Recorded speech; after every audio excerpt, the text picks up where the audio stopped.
Welcome back to Foodie Down Bronx. I'm your host, M, the Hungry Dominican. Our next guest is a local NYC blogger who originally hails from Germany but has made her home here in the Bronx for nearly 30 years. You can find her on Instagram under Gotham Foodie. Please welcome the very cool sounding Erica Wrage. Wow. Are you part of the X-Men or something? That's a very cool name. What's going on with that? I would like to be. So you actually told me that your name is not pronounced Rage. So it's spelled W-R-A-G-E. Yes. But it's pronounced how? Wrage. What's that? Wrage. Wow. It's an old Viking thing. Wow. Yes. Just you're a Bronx Viking, is that what you're I saying? am. That's actually. very cool. That's my ancestry, yeah. So I'm interested in that because you come from Germany and you came to America about 27 years ago? 28? 30. Oh, so it's, okay. 87. I came in 87. Don't test me on math. So how does a German girl like you end up in the Bronx? How is that? Give me that whole... Destiny. Destiny, yes. Yes. I think it's destiny. Yes. But how did you find yourself here in the Bronx? I've always been attracted to it. I was a big hip-hop fan before I was hip-hop. And it came from the Bronx. So and I wanted to be there. So over there in Germany, you were listening to... Curtis Blow. Curtis Blow, Yeah. Beastie Boys. Yeah, Grandmaster right? Flash, all that. Run DMC. And I know it was born here. And Wow. that was that's where I needed to be. That's really amazing because like that reminds me of like, you know, you'll watch a movie and like there'll be a character who has like a picture of like New York in the background, right? And it'll be like, my dream is to go to New York. Oh my God, yes. But you were specific. You said the Bronx. I gotta come to the Bronx. Harlem and Bronx. Harlem and Bronx. That's where I wanted to be, yes. That's admirable. Yes. I have to say. Yeah. That's very, very cool. Yeah. And so you got here in '87, and what was your experience when you finally got to the Bronx? How did it meet your expectations? Were you just thrilled to be here? I belong. You fit into it. Yes. Because you don't consider yourself someone from Germany. You consider yourself a New Yorker. Is that 100% New Yorker. Yes. Right. I was. Yeah. You came to the Bronx. You came to New York, and you did have some background in the food industry. You were I bartended. Bartender. Yes. Okay. Yes. I raised 2 kids on my own, so. Okay. Yeah. Okay. And we had spoken briefly about the fact that you have a love for old New York, yes. like pre-Giuliani, pre-Disney type era. Yes. You know, for me, my only point of reference is like either a movie or newspaper clippings, but there was definitely a vibe going on there. Yes, I'll never know. I lived in Times Square before it was okay to even walk there. Oh wow. I was, with questionable neighbors. Right. Let's put it that way. But tell me your experience about bartending in like old New York. What's the craziest thing you went through? What did it teach you? How did it form your relationship with the city? Tell me about that. It taught me patience for sure, Right. because it can be trying, testing. It was really just a way to make money and get to know people on all levels. Right. Because if you bartend in Times Square, which I have for over 30 years on and off, you really meet everybody from each walk of life, from each background, from other countries, tourists, people homegrown. So it was like I learned how to be more relatable through it. Right. And have patience for people who don't really get things sometimes. So it seems like it was like maybe like the perfect starting point for you. A gateway, yeah. Coming into New York. Absolutely, and like you said, you meet so many people from like different, socioeconomic backgrounds and, different colors and different experiences. Because, food and drinks, it's all communal. You all sort of like, that's why I love it. You get together, you relate. Yes. Was that the trigger for your love of food, or was it something that you always loved? Well, I always like to cook, and I always have cooked. I always have a huge Christmas dinner with all my friends that come to my house. I've done it for decades. Oh God, decades. But when I quit smoking, I regained my sense of taste and smell, and that accelerated me to the blogger thing. Okay. So how long were you a smoker for? Over 30 years. Well, that's a long time. Yes. And so, actually, I've never actually asked somebody about that. So how does it change your palate? It's obvious that it would. Yeah. Right. It's almost shocking. Right. You do start tasting flavors that maybe you didn't know were present in your food. Yeah. But do you find that overall you just enjoy eating foods because of the fact that you're not smoking the way you Totally. used to. Yeah. Yes. Yeah. Absolutely. Because it completely changes everything. Yeah, it's like a miracle. Right, right. I love it. So you've always loved cooking. You make these big meals, Yeah. and your blog, you show off a lot of your home cooked meals. Yes. And you mix it in with. Now I get it. Now it's like you do post a lot from Harlem. You post a lot from Harlem. Yes, my and of favorite cour- restaurant is in Harlem. Right, Yes. Right, and of course you post a lot from the Bronx.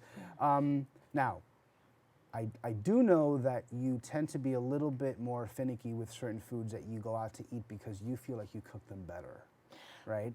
Which is Yes. fine. You can own that. That's fine. I feel I cook some amazing pasta. What do you think that pasta? Okay, Yes, so that's the thing absolutely, that. yes. So, do you have an Italian restaurant that is either equal to what you make, perhaps a little better, a place that you would go out to eat and spend your money and your time at? Yeah, I mean, I don't want to say better. But good enough to actually. I get love you out the door. Patricia's on Morris Park Okay, Avenue. Love okay. it. Yeah. Yeah, Then, I haven't been there, but I passed it a few You have a times. little pasta with like little purse, Mm-hmm. something with mushrooms and peas and has cheese inside and. Yeah. And is that a dish that you could replicate yourself, or is that something that No, you go to Patricia's? I will just to- only most likely eat something I can't make. I see. I So, see. Okay. So tell me more about your home cooking because, like I said, your Instagram, your social media is a mix of spots in the BX, Manhattan, but a lot of it comes from your own Yes. experience. Now, you claim that you cook every single day. Do you cook every single day? Well, when I wrote that, I did. I've Okay. slowed down a little because blogging is taking much more of my Mm-hmm. time than I thought it would. But I do cook, I'd say, a minimum of 3 times a week. Oh, Yeah. wow. Okay, okay. Absolutely, yeah. I get So fresh ingredients. Let's talk about the blogging because you have a really good page. You have a really active page. You have great pictures. Thank you.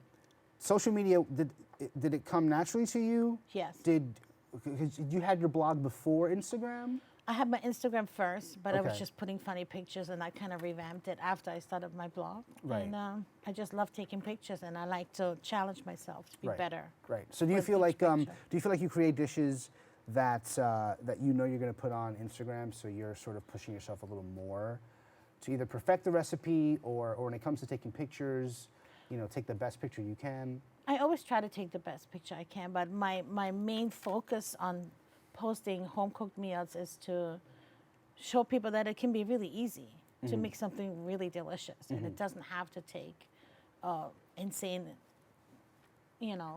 amounts of stuff that we don't know about. Like, it doesn't have to be sea salt on 3/4 of Right. my put a teaspoon of salt. So you sort of Yeah. cook. I mean, you do follow recipes, but of course Yes. it's super important I to follow them. simplify it.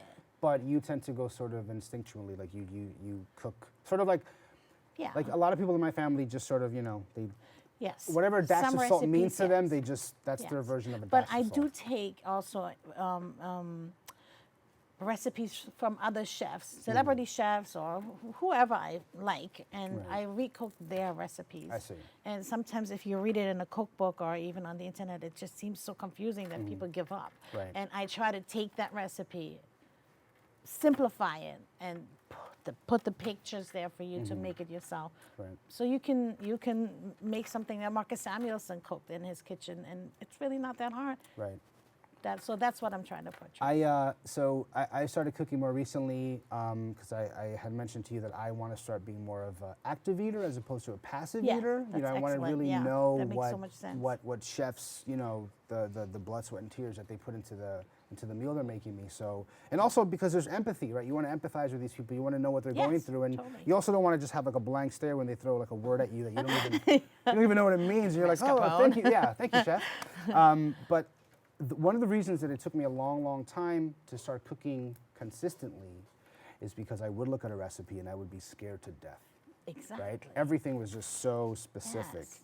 and it would turn me off right away. Yes, And I would that's just be why like, that's my mission, to simplify it so, So you- everybody right. can just go ahead and have a great bolognese. you want to show people that whatever you're making is as simple as just Absolutely. literally following the rules or Yes. and not such a being German thing. Follow the instruction. right, very diligent, right? Yeah.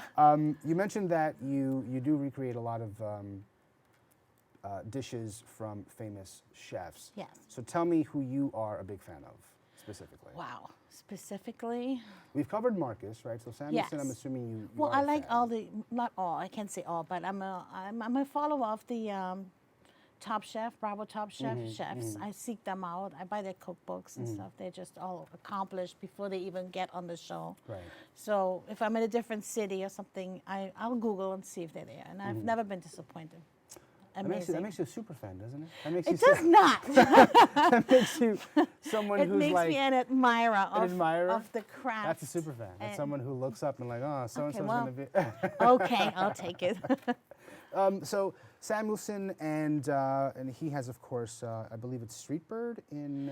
The Street Bird is closed now. He okay. has the Red Rooster on 125th Street. Red Rooster. Yeah, I went for Restaurant Week there about, I'm going to say 3 years ago.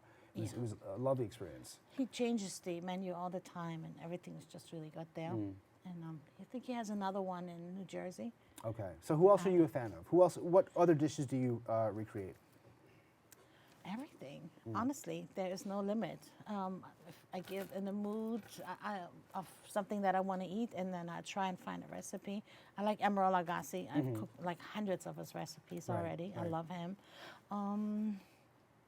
So Yeah, you there's don't no limit. necessarily limit yourself to one type of cuisine. No. You try, No. I and, mean- and you've said as much to me. You know you've been here for so long. Yeah. So you do have that Latin influence Yeah. when it comes to food and your palate.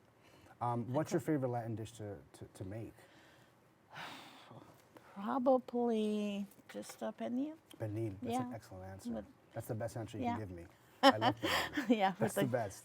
the crisscross crust on top, with Right. nice and crispy. Yeah, love I haven't that. made that yet. I'm actually that's the next thing I want to make. I want to make a pernil. So, it's so simple. Oh my It's God. it's very so simple, but again, it was one of those things where when I first saw the initial recipe, I was like, "There's no way I'm going to do this. I'm just going to order some chicharrón or something and just get it over with." It's you so know. good. But it's a very simple. It's a Yeah. very simple enough dish. It is. How are your rice and bean skills? Are they pretty good? Yeah. Yeah. I Can think you make some so, yes. tostones? Can you rock some plátanos? I've made them Jamaican style, not Spanish How so? style. What's Jamaican style? I don't know. It's just seasoning and you fry it. I don't really know out of the top of my head. It's sort of like you It's just. probably the same. I just Okay. haven't done it Okay. the Spanish way. Okay. So I don't know if this, I'm guessing it's the same. So you know what? I'll ask you this: what do you prefer, sweet plantains or the green ones? The green ones. The green ones. Yes. Good answer. I'm not much of a sweet person. No. So you don't have a sweet tooth. So I wouldn't find like a cake on your page. Absolutely not. No. No. Why not? That's You can interesting. buy them so much better. Oh, okay, fair enough. All right. So I won't be looking at your page for like any No. like cheesecake recipes or anything. No. No. Okay. How about I can tell you where you can buy the best one though. where? Probably my favorite cheesecake is from Junior's. For juniors. Yes. So But I go to Brooklyn. you go to the Brooklyn Yes, location to get it yes, from. So yes. you wouldn't buy it if you saw it at the supermarket. You would have to go to Brooklyn to I mean, get if it. I really want one real quick, yes. Right, But if if you I, were like- I would go to Brooklyn. Yeah. How often do you travel outside of the Bronx and Harlem to enjoy restaurants? At least once a week. Really?